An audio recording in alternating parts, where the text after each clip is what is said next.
Bonjour, voici un extrait du roman de Sam Cujo, Le Festin, boucher mortel. Prologue. Vite, vite! Surtout ne laissez aucun temps mort. Jamais. Fouettez, fouettez plus vite, encore plus vite. Une douleur fulgurante assaille son poignet. Ignore, fouette. La chaleur est insupportable. Ses oreilles bourdonnent. Au loin, il entend crier. Un tartare de Saint-Jacques, deux filets Rossini, un suprême de volaille. Ok, très bien, lancez les sauces. Il faut lancer les sauces. Mais il n'a pas fini de fouetter. En passant devant lui, quelqu'un glisse sur le sol et tombe. Du sang coule sur son visage. Son arcade s'est ouverte, pourtant il se relève et reprend son travail. Lui aussi doit continuer. Pas de temps mort, jamais. D'un coup, une flamme jaillit d'une poêle trop proche, beaucoup trop proche. Heureusement, il a le réflexe de reculer. Il est perdu. Que devait-il faire, déjà? Il regarde son plan de travail, mais il ne voit rien. Sa vision est devenue floue. On le bouscule, et tout tourne autour de lui.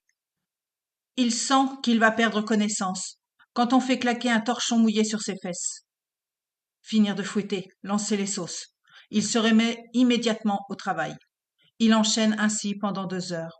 Mais le coup de feu est encore loin d'être terminé. Il doit rester concentré. Il a déjà trop d'erreurs qu'il paiera certainement après le service. Soudain, un serveur, une dizaine d'assiettes dans les bras, ouvre grand la porte pour entrer dans la cuisine. Il ne peut s'empêcher de jeter un coup d'œil, et il se retrouve immédiatement hypnotisé face à la vision de la salle de réception. L'immense fresque qui recouvre le plafond semble l'inviter dans son monde céleste, fait de nuages et d'anges au milieu duquel, tel un astre descendant des cieux, apparaît un lustre en cristal, majestueux.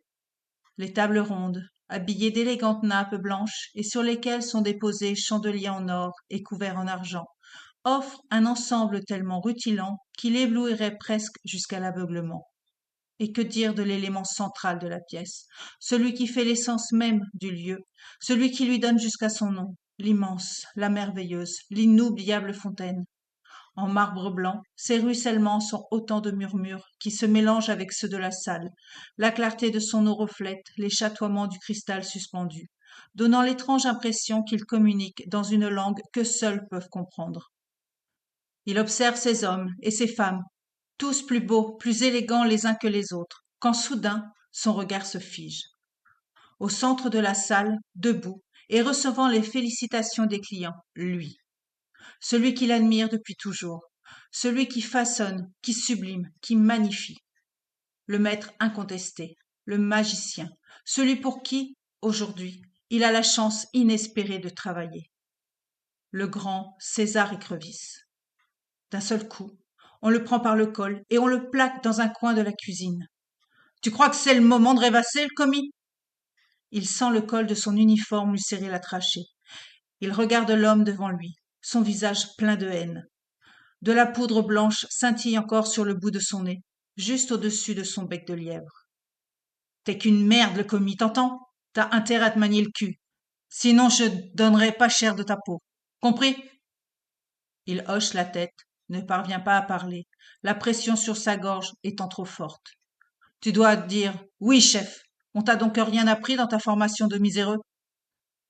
D'une voix étouffée, il réussit à articuler. Compris, chef. Compris, monsieur le grand chef.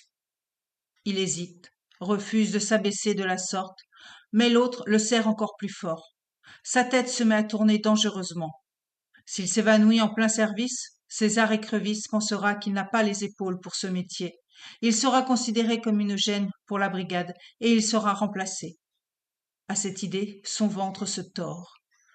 Compris, monsieur le... Mais l'autre le relâche brusquement. Le commis observe autour de lui et comprend bien vite. Le second, Arnaud Thielem, s'est approché pour vérifier les départs d'assiettes. Avant de partir, monsieur le grand chef saisit une casserole d'eau bouillante et éclabousse sa victime à l'aide d'une fourchette. Il sent les gouttes brûler la peau de son avant-bras, mais ne laisse rien transparaître de sa douleur, poursuivant sa découpe de légumes stoïque. Pollingman te passe le bonjour, chuchote-t-il à son oreille tout en ricanant. Enfin, il s'en va. 3 canards aux cerises, 2 agneaux de lait rôtis et un dessert carmenouji. Il retourne à ses légumes. L'enfer doit bien continuer. 1. Aurélien se trouvait en bas de son immeuble. Il leva la tête pour apercevoir sa fenêtre, tout en haut du bâtiment. La lumière du salon était allumée. Avec les autres commis, il avait fini de nettoyer la cuisine aux alentours de 3 heures du matin. Après cela, il n'était pas rentré tout de suite. Pourtant, il était épuisé, tellement fatigué qu'il avait l'impression que son corps n'était plus connecté à son cerveau. Mais la simple perspective de retourner chez lui avait paru insupportable. Alors il avait marché au hasard jusqu'au petit matin. À présent, il devait impérativement se coucher, car il allait reprendre le travail dans quelques heures pour le service du midi. Il jeta un coup d'œil à sa montre. Il était déjà 8 heures du matin. Dans la fraîcheur matinale, il composa le code sur le vieux boîtier rongé par la rouille, puis il pénétra dans le bâtiment. Ils avaient toujours habité là, 7e étage de la plus haute tour du quartier. Un logement miteux qui tombait chaque jour davantage en ruine. En passant devant la loge du concierge, celui-ci lança: Bonjour Aurélien, mes salutations à cette pauvre Madame Lannoy. Tandis qu'il montait les escaliers, l'ascenseur n'avait jamais été réparé. Chaque marche lui parut insurmontable. Allait-il un jour réaliser son rêve? Il regarda vers le bas, et un terrible vertige l'envahit. Il soupira et se remit en route lorsqu'il croisa Mona, une de ses vieilles voisines. Ses petits yeux l'analysèrent à une vitesse folle, derrière ses lunettes à grosse monture violette. Aurélien, mon garçon, comment vas-tu? S'exclame-t-elle d'une voix suraiguë, qui martela son crâne déjà bien entamé par la migraine. Quelle mine tu as! Tu as l'air exténué. Je vais bien, je vous remercie. Quelle idée de travailler aussi loin. Et ta mère, comment va-t-elle? La pauvre, elle a l'air si faible. Je lui ai apporté quelques plantes que j'avais cultivées la semaine dernière. Tu pourras les arroser pour elle? La malheureuse n'a même plus la force de se lever. C'est très gentil de votre part. Vous pouvez compter sur moi.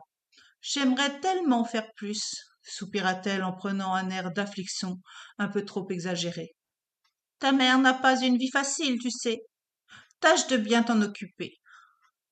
Aurélien crut déceler une pointe de reproche dans la voix de la sexagénaire. Il la remercia à nouveau et continua sa route. Lorsqu'il arriva devant sa porte, il tomba nez à nez avec une femme bien en chair, proche de la quarantaine et qui sortait de chez lui. Ah, bonjour Aurélien, j'ai apporté un peu de gâteau à votre mère. On fête l'anniversaire du petit. Voilà, pour la suite, n'hésitez pas à vous procurer le roman de Sam Cujo, Le Festin. Je vous souhaite une très belle journée, je vous dis à bientôt. Au revoir.